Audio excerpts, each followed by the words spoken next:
नमस्कार, जय श्री कृष्णा, महादेव। तो आज जन्माष्टमी। जन्माष्टमी कृष्ण का जन्म उत्सव। हम हर साल इसे बहुत ही उत्साह से मनाते हैं और कृष्ण बहुत ही लोकप्रिय है हमारे बीच।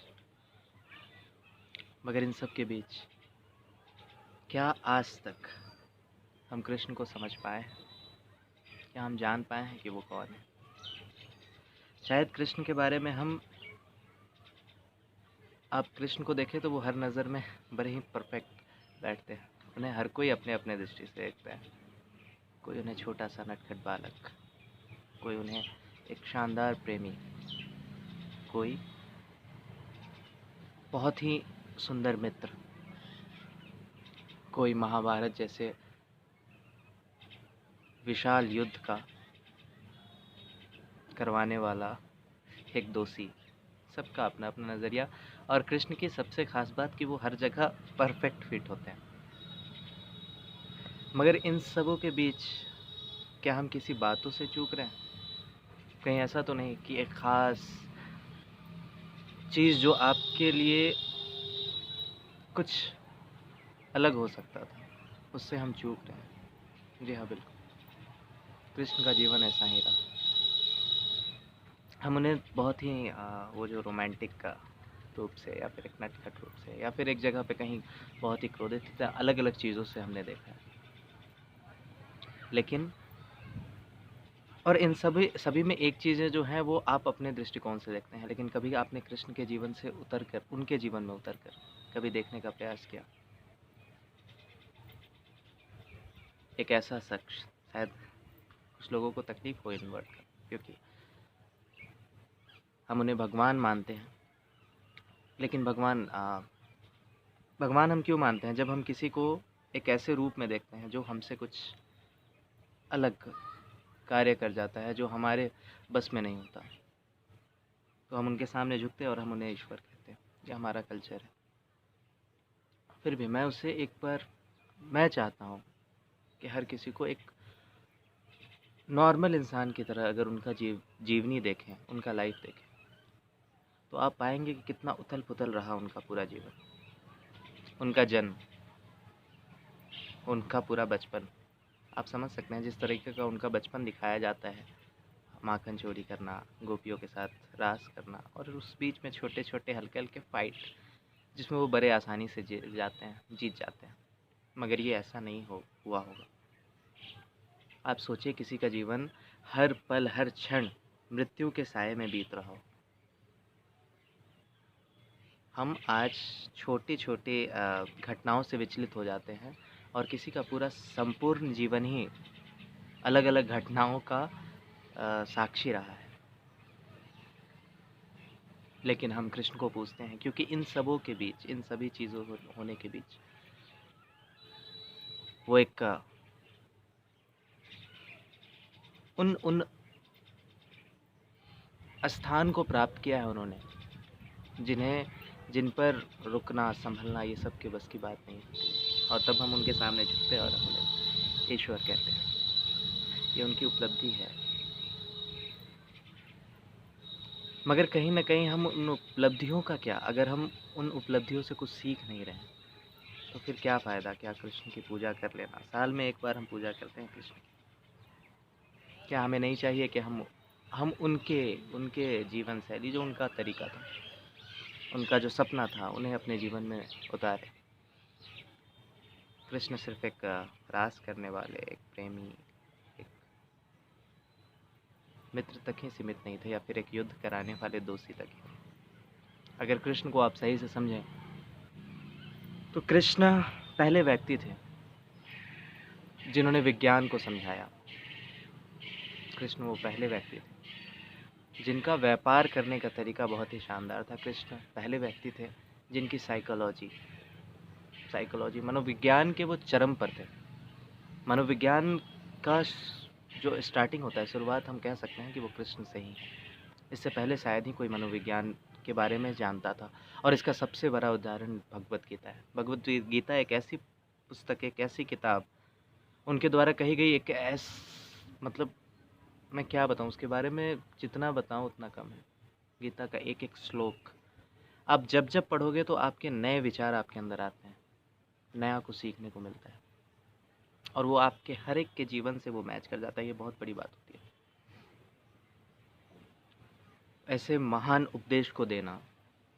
और जहाँ पर आप ये भी देखें कि जहाँ पर एक एक आप नटखट रूप में देख रहे हैं, वो एक इतने समय के साथ परिवर्तित होकर इतना महान हो जाता है कि वो भगवत गीता कह देता है, जो आज भी आपके लाइफ में एकदम परफेक्ट बैठता है हर एक क्षेत्र में। मैंने जब गीता को पढ़ा तो गीता मेरे लिए इसलिए अद्भुत था कि मैंने कई किताबें पढ़ी। मैंने कुछ विदेशी किताबें, जैसे लोक व्यवहार, द सीक्रेट, ऐसी कई किताबें पढ़ी। मैंने कुछ इंडियंस बुक्स पढ़े, लेखक पढ़े, मैंने कुछ ग्रंथ पढ़े, और जो सबसे ख़ास और सबसे मन को छू लेने वाला जो पल था जब मैंने गीता पढ़ा, तो उन सारी चीज़ों का एक सार जो है वो गीता में मौजूद था। हर एक चीज़ गीता में, जो मैंने कई सारे एक्सपीरियंस को पढ़ा, लोगों के एक्सपीरियंस को बुक्स में पढ़ा, और उन सभी चीज़ों को मैंने देखा कि वो गीता में बहुत ही खूबसूरत तरीके से बताई है कृष्ण ने। मगर आज हम गीता को कहीं ना कहीं सिर्फ लाल कपड़े में लपेट कर रख रहे हैं।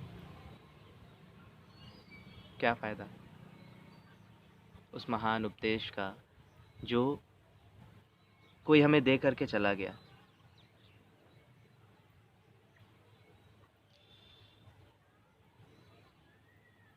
इन सभी के बीच हम जब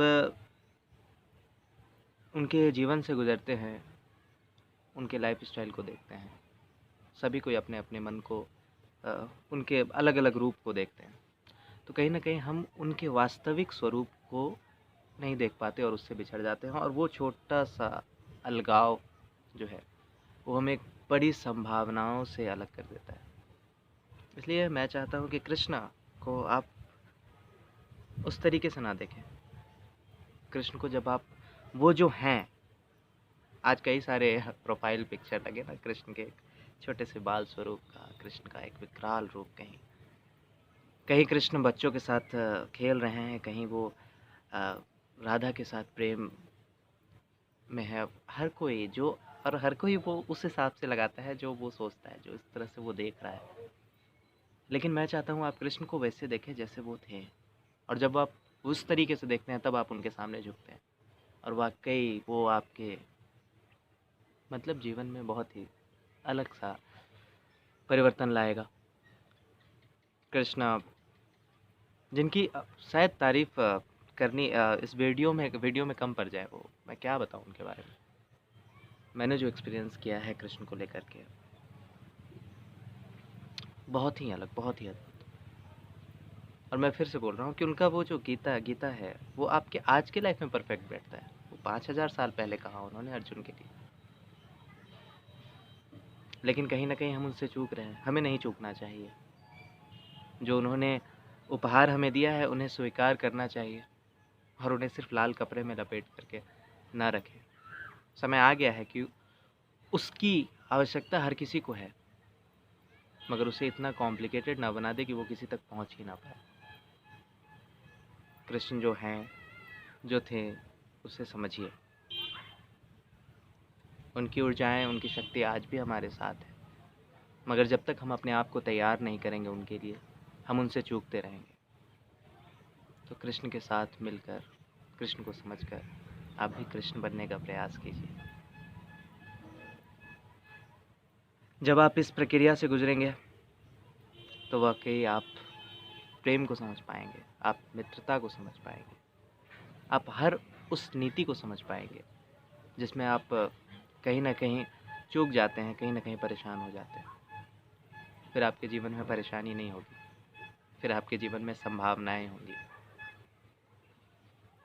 आज तरह तरह के लोग तरह तरह की बातें कृष्ण को लेकर कर रहे हैं। ठीक है, वो मैं उससे निराश नहीं होता, क्योंकि ये तो कृष्ण के समय में भी हुआ। कृष्ण के समय में उनको उनके अपनों ने नहीं समझा,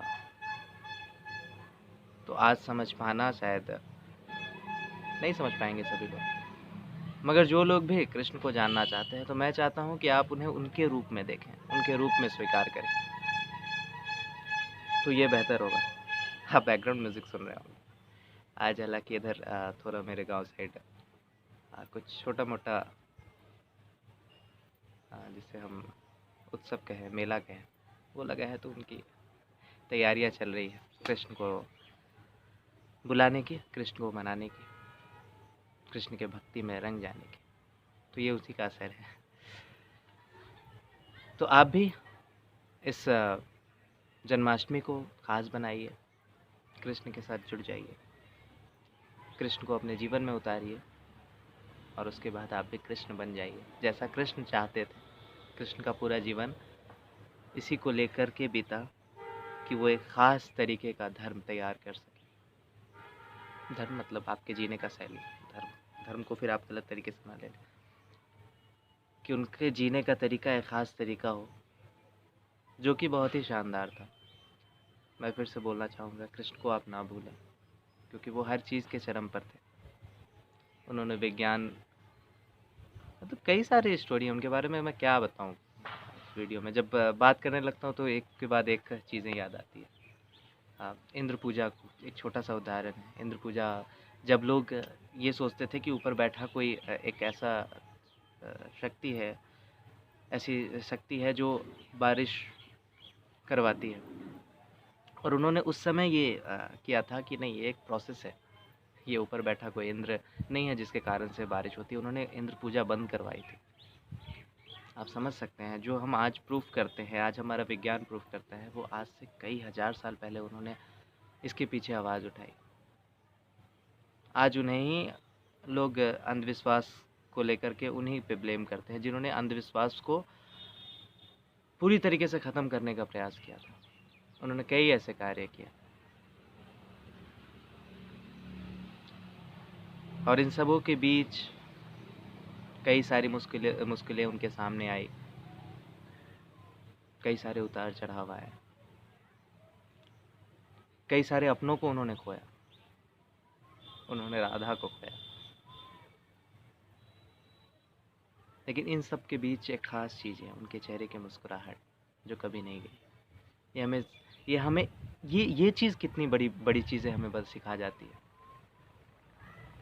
कि समत्व में रहना कितनी बड़ी बात है, और कितना शानदार जीवन बिता सकते हैं आप उस तरीके से। इसलिए हम उन्हें आज भी याद करते हैं, मगर आवश्यकता है कि हम उन्हें उनके वास्तविक रूप में याद रखें अपने अंदर, और हम खुद बन जाएं कृष्णा। तब जाके कहीं उनकी इच्छा पूर्ण होगी। तो आइए इस जन्माष्टमी एक ख़ास चीज़ करें। जो भी लोग ये वीडियो देख रहे हैं, आप गीता को अपने जीवन में ज़रूर उतारें।